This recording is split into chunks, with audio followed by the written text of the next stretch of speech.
Welcome to Soil Stadium, where the world's greatest soil chefs compete. Let's meet today's competitors. First, Pierre Laterre. Laterre is famous for his spectacular Wisconsin loam. I understand your soils are incredibly popular, Chef. Popular? It is more than popular. It is inspirational. Yes, Laterre will be hard to beat.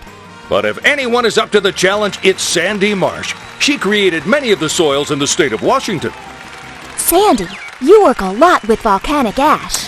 Oh yes, I just love volcanic ash. It speaks to me. Her work certainly is exciting, but is it a little too explosive? Chefs, to the kitchen!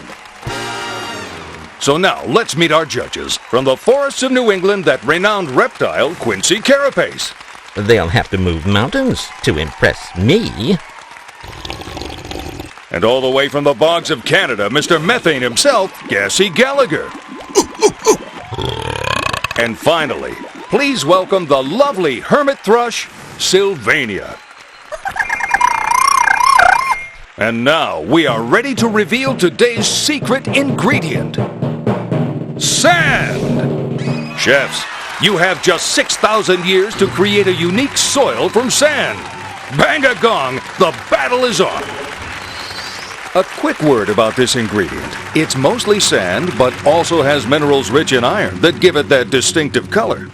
The key to transforming sand into soil is by adding life. And life needs water. Laterre is picking spruce cones. Ah, sand, water, spruce cones, a classic combination. He's turning on a nice light rain shower. Laterre sets his timer for 300 years and bam, we've got a spruce forest. Coniferous, my favorite kind of forest. Marsh is using a lot less sand. It looks like she planted wetland sedges. But she's not happy with it. Look at those plants piling up.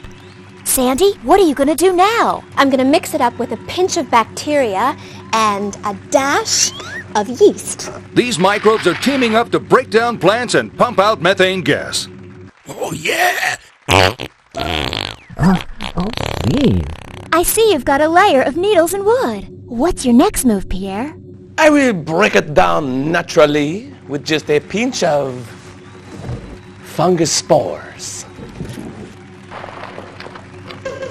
Marsh is adding sphagnum moss.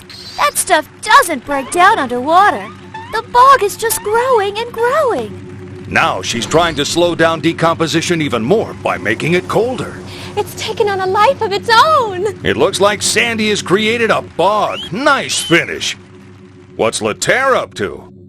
More water. More water? Oui!